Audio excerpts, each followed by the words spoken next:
Hello all. Today we discuss the topic electrostatic field in matter.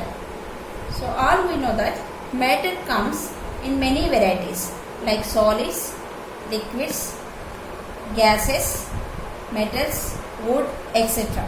So but all these substances, they don't all respond in the same way to electrostatic fields. Suppose let us consider a neutral atom. What will happen if you place a neutral atom in the presence of electric field? What will happen? Okay, so people think that since it is electrically neutral, the atom is not charged. So the field has no effect on the neutral atom. But this is wrong. Why?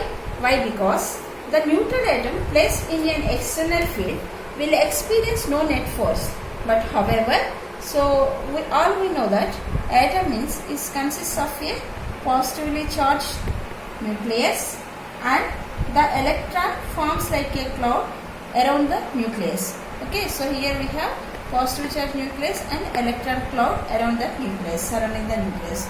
So now when you apply the electric field in this direction.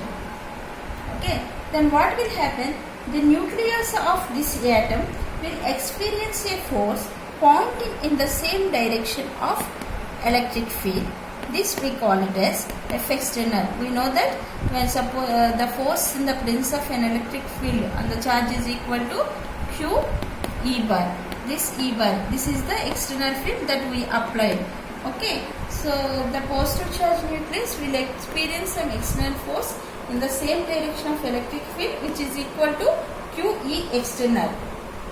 In the same way, the negatively charged electron cloud will experience the force of same magnitude but in a direction opposite to that of this external electric field. So this I am writing it as F bar cloud. So this is the force experienced by electron cloud, and this is the force experienced by the positively charged nucleus. So now what will happen? Because of this, the nucleus will move in the direction of the electric field until the external force, that is cancelled by the force exerted on the nucleus due to this electron cloud. That means at equilibrium condition, these two forces should balance each other. So what are those two opposing forces? One, the force which is pulling the electron and nucleus apart, and the other one which make them close together because of the attraction, positive and negative charges. So there is a balance, and leaving this atom polarized. Polarized means separation of positive. At some point at the equilibrium condition, what will happen? The separation of positive and negative charges will happen, and this we call it as, we know that this arrangement of positive and negative is nothing but a dipole. So this dipole is induced here because of the placing this atom in an electric field. That is why we call it as induced dipole, and the dipole moment we call it as induced dipole moment. So this induced dipole moment is represented by the letter small p bar. Okay, and all we know that the direction of dipole moment is a vector and its direction is like this, from negative to positive. So the process, this process is known as polarization of the dielectrics. Okay, so if this electric field is not so strong, then this dipole moment P bar is proportional to the applied electric field E bar. So when you remove this proportionality, then what we have? P bar is equal to some proportionality constant into E bar. This alpha is nothing but atomic polarizability.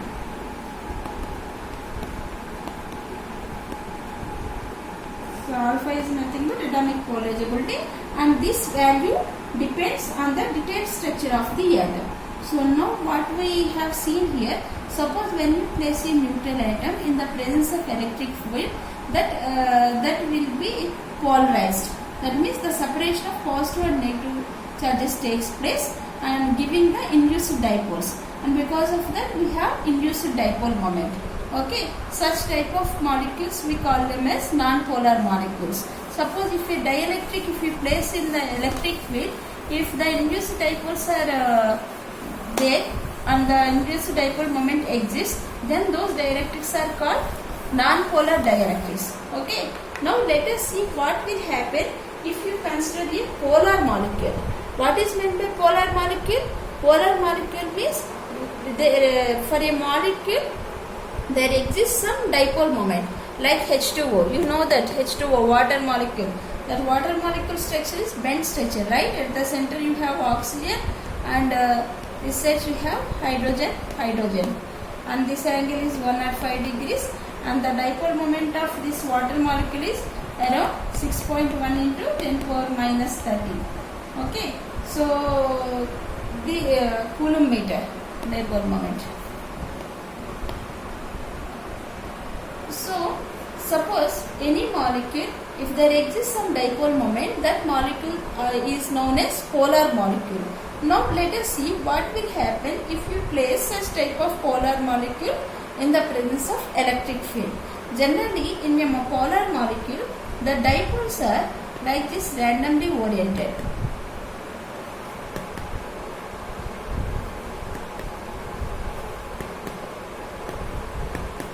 This is in absence of electric field. But if you place this polar molecule in the presence of electric field, so electric field is in this direction, then what will happen? Partial alignment of dipoles takes place. That means dipole try to get in the direction of electric field. So like this they will come.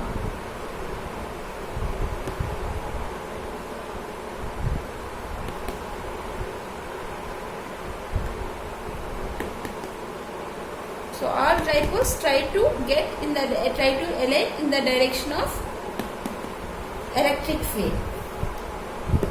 So the another thing is that, just let me explain. Consider a single dipole. So here you have the electric field in this direction, E bar, and I am taking here the dipole. So this is the center point. Here we have the charge plus Q. Here we have the charge minus Q. Okay, this is the dipole and the distance between these two is D, positive and negative charges. So in this figure we have a dipole in the that is placed in an electric field. Okay, so now the force acting on this positive charge is equal to F equal to QE, right? And the force acting on this negative charge is F is equal to minus QE, charge minus, so minus QE, and here plus QE, and the dipole moment is given as small p bar is equal to the charge Q into distance, right? That is the dipole moment. Suppose here let us discuss two cases. One is if the field is uniform and next field is non-uniform.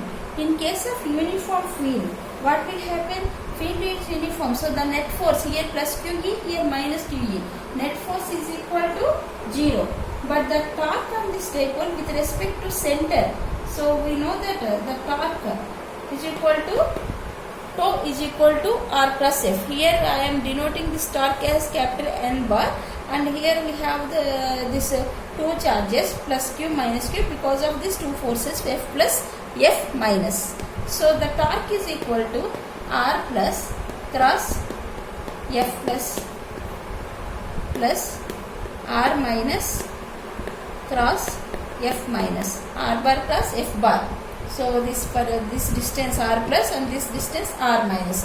From center to here the distance is D by 2 and here to here D by 2. So D bar by 2 cross this F plus is equal to QE bar plus D bar by 2 cross F minus is equal to minus QE bar, and this distance is towards downward, so I am taking minus D bar by 2. So then what you will have? Q into D bar cross E bar, right? But QD bar is nothing but dipole moment P bar. So what we can write? N bar is equal to P bar cross E bar, since P bar is equal to QD bar.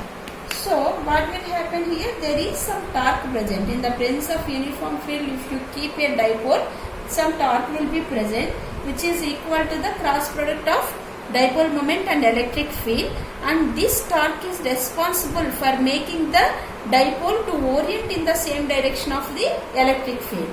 Okay, so now suppose if the field is not uniform, suppose if we have a non-uniform electric field, then also the torque and the dipole at about the center is equal to P bar cross E bar only, but at any point if you consider not at the center, then torque equal to P bar cross E bar plus that R bar plus F bar, the distance from the center how far it is, that is the R bar. So this is the torque at any point, and this torque is about the center. So now the effect of the electric field for a non-polar molecule is to induce the dipole, and for the polar molecule is to make the dipoles to orient in the direction of the electric field.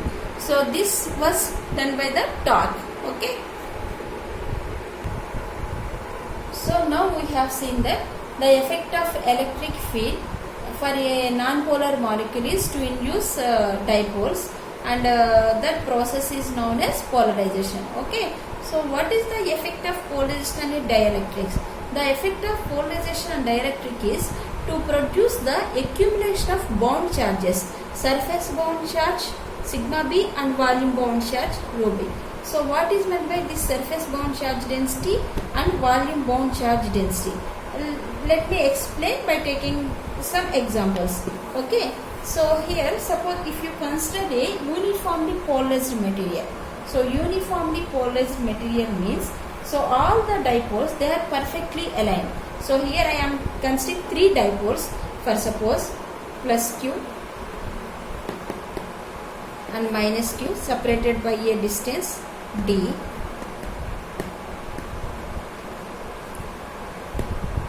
plus q minus q separated by a distance d.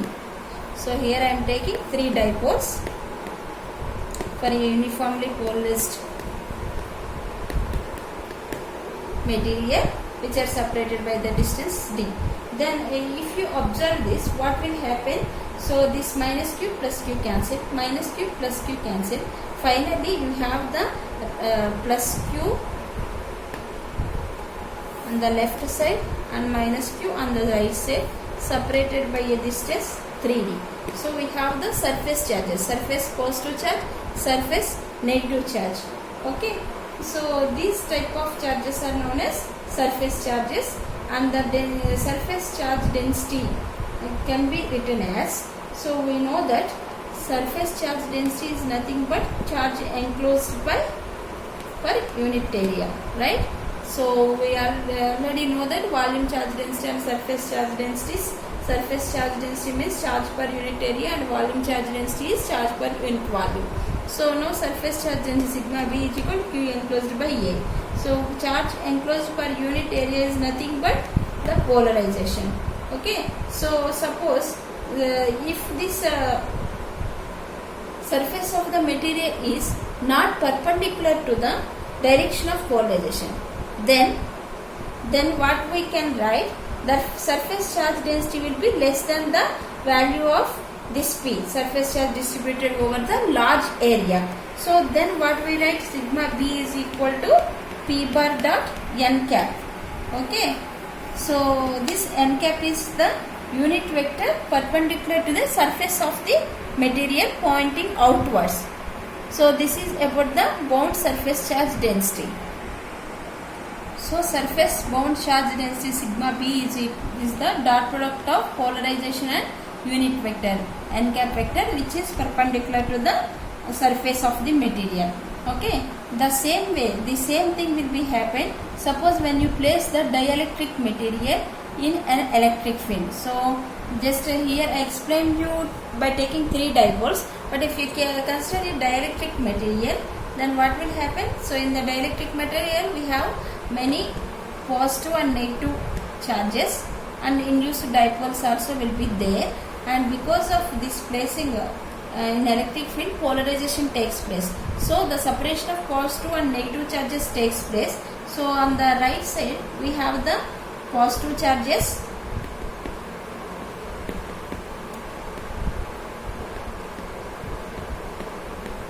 and left side we have the negative charges.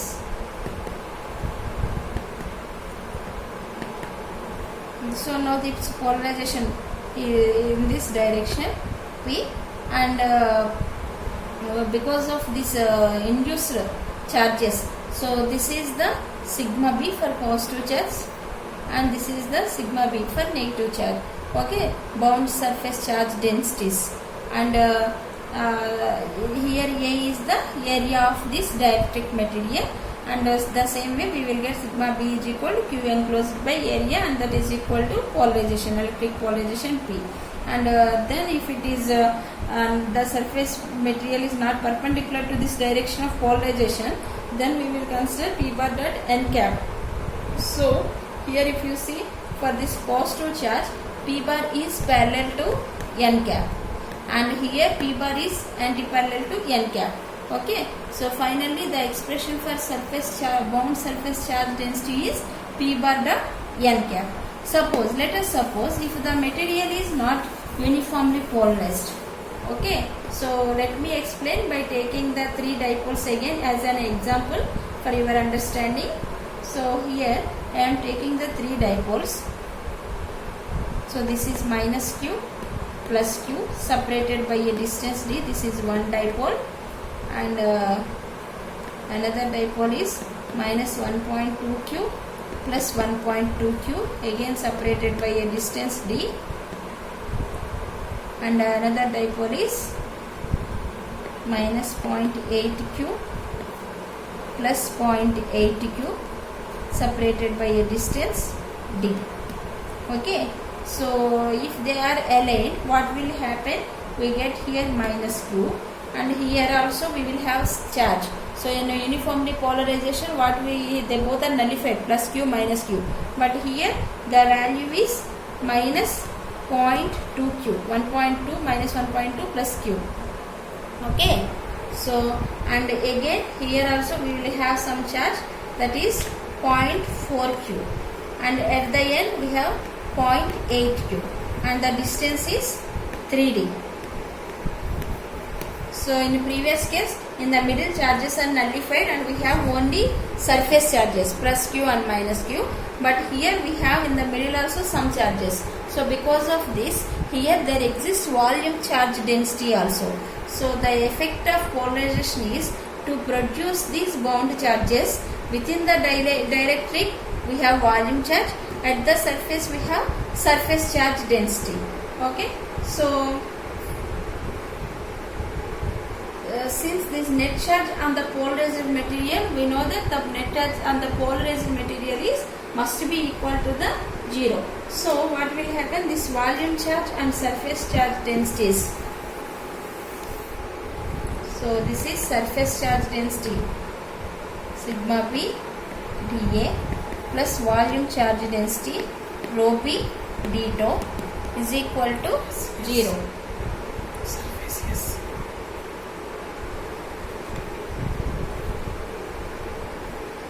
So then what we can written here, rho B d tau is equal to minus integral surface sigma B dA.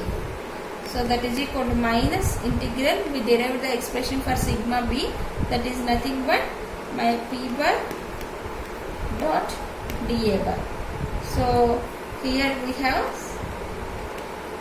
surface. Here I would like to use the Gauss divergence theorem, which make the surface and volume integrals correlates. So here this will be equal to minus integral volume P bar dot dA is equal to del bar dot, the vector is P bar here, del bar dot B bar d tau.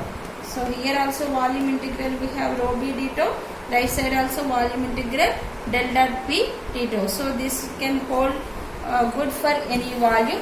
So what we can take as rho B is equal to minus del bar dot P bar.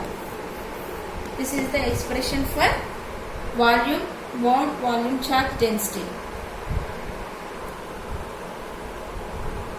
So now suppose if there is a polarized material, then the electric field generated by that polarized material is equal to the electric field produced by its bound charges. Okay, so suppose if there are free charges also exist in the dielectric material, then we can take within the dielectric the total charge density rho is equal to rho b plus rho f. Rho b is the bound charge density and rho f is the free charge density. What is the difference between bound charge and free charge?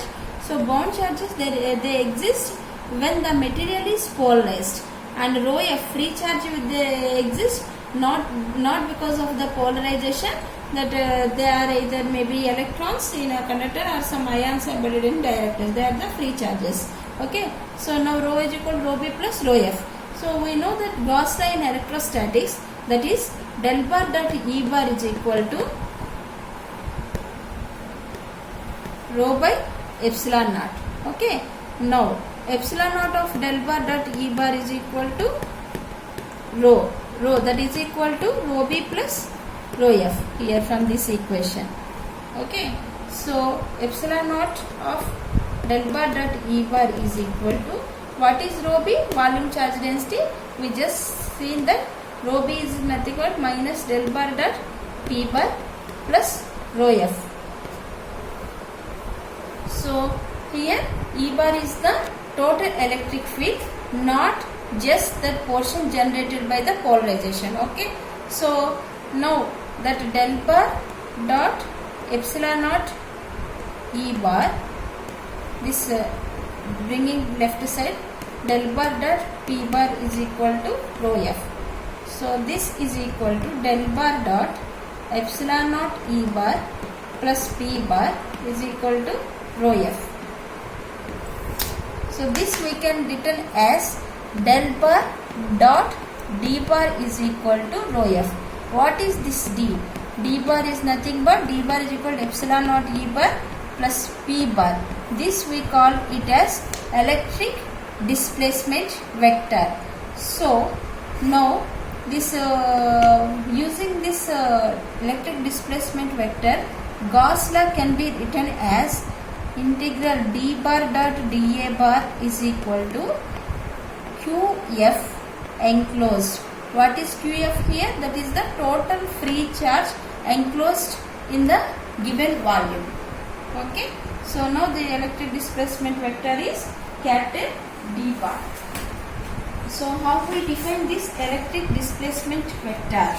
So electric displacement vector is nothing but the number of lines force received by the unit area.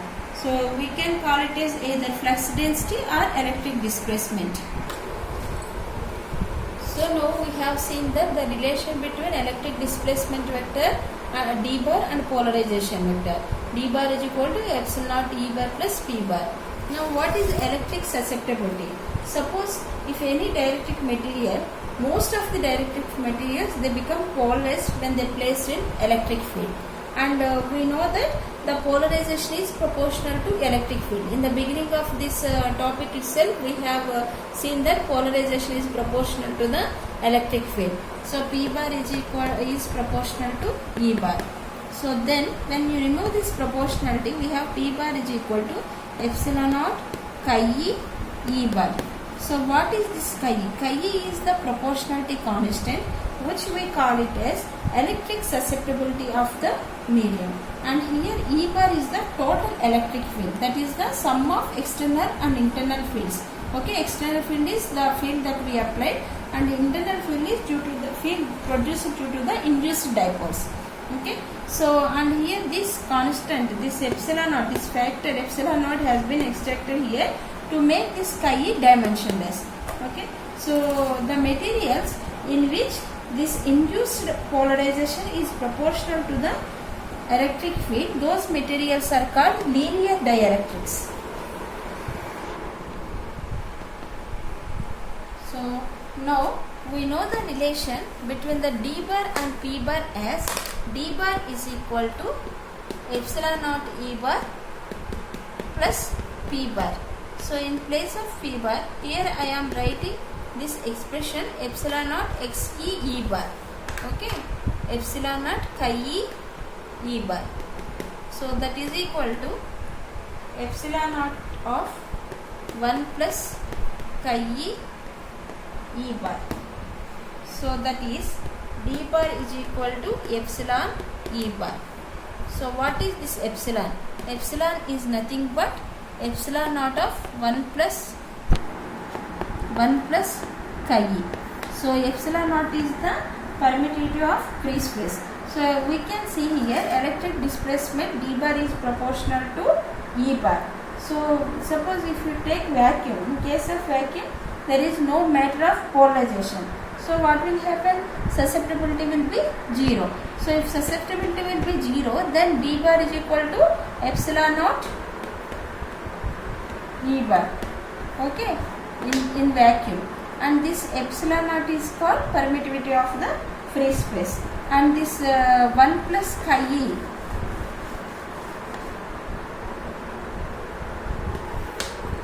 then 1 plus chi e is equal to epsilon by epsilon naught. So epsilon by epsilon naught is nothing but epsilon r, which we call it as relative permittivity or dielectric constant of the material. Okay, thank you.